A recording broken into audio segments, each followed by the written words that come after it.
Good morning बच्चों। निकाल जी 7th class की हिंदी की बुक लेसन 5th वाला चल रहा है, सच्चा पुरस्कार। इसके अंदर क्वेश्चन आंसर हमने कंप्लीट कर लिया था। कल कहानी बताई थी मैंने, उस कहानी के माध्यम से आपने 10 वाला क्वेश्चन कंप्लीट कर लिया होगा। नेक्स्ट देखिए, ग है आज से स्पष्ट कीजिए। हमें अर्थ स्पष्ट करना है। रात भर राशिद खुद से लड़ता रहा। क्यों लड़ता रहा? तो इसके बारे में आपको अर्थ स्पष्ट करना है कि वह रात भर क्यों लड़ता रहा।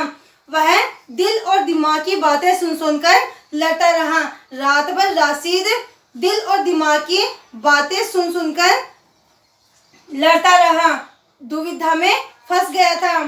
एक बात, दिल तो कुछ कहता और दिमाग कुछ और कहता। एक पल में सोचता, अम्मी बीमार है, महीनों से दुकान बंद पड़ी है, किराए के 100 रुपए भी बेकार जा रहे हैं, अगर इन पैसों को रख लूं तो कितनी परेशानियां दूर हो जाएगी। वहीं दूसरी तरफ दिल की आवाज आती है, राशिद यह पैसा तुम्हारा नहीं है, इसलिए इसे खर्च करने का कोई तुम्हें हक नहीं है। तो इस प्रकार से वह दुविधा में चल रहा था।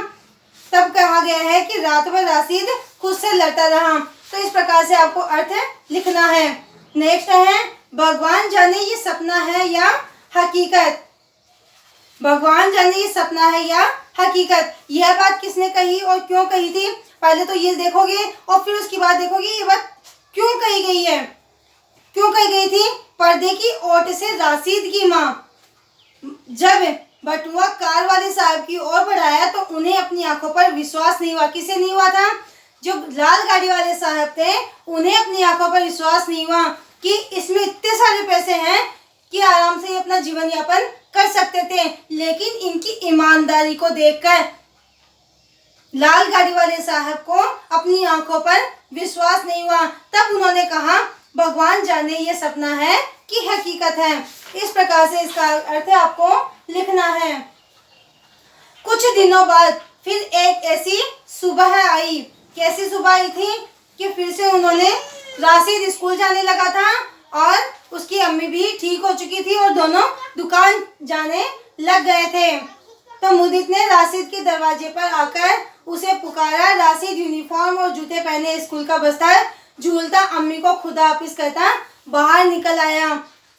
तो अम्मी खुशी से आंसू पहुंच रही थी। तो कुछ दिनों बाद फिर ऐसी सुबह आई थी। कब आई थी?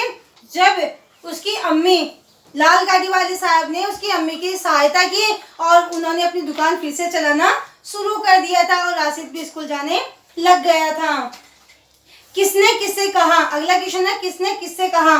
तो इसमें देखिए, यह जो भी करे अपनी हिम्मत और मेहनत से करे। किसने कहा था? अम्मी ने कहा था। और किससे कहा था? साहब से कहा था।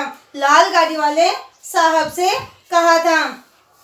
हे भगवान तेरा लाख लाख शुक्र है। यह किसने कही थी? हे भगवान तेरा लाख लाख शुक्र है। यह बात अम्मी ने कही। किससे कही थी? भगवान से। क्यों कही थी? क्योंकि राशिद वो बटुआ लेकर आया था और पूरी ईमानदारी के साथ उस बटुए में से उसने 1 रुपया भी नहीं निकाला था और सारी बात अम्मी को बता दी थी, इसलिए वह भगवान का शुक्रिया अदा कर रही थी। फिर क्या? हमें DLC 1392 ढूंढनी है। यह बात किसने कही थी? राशिद ने मुदित से कही थी। फिर तूने अब क्या सोचा है? यह बात किसने कही? अम्मी ने राशिद से कही थी। अब बटुआ लौटाने की बात तूने क्या सोचा है कि बटुआ कैसे लौटाना है? तो यह बात अम्मी ने राशिद से कही थी। फिर कल से न मैं तेरे साथ अखबार बेचूंगा न तुझसे बात करूंगा। यह बात मुदित ने राशिद से कही थी। ठीक है, ये दोनों क्वेश्चन आप कर लेना। भाषा और व्याकरण की बात हम कल करेंगे। Thank you.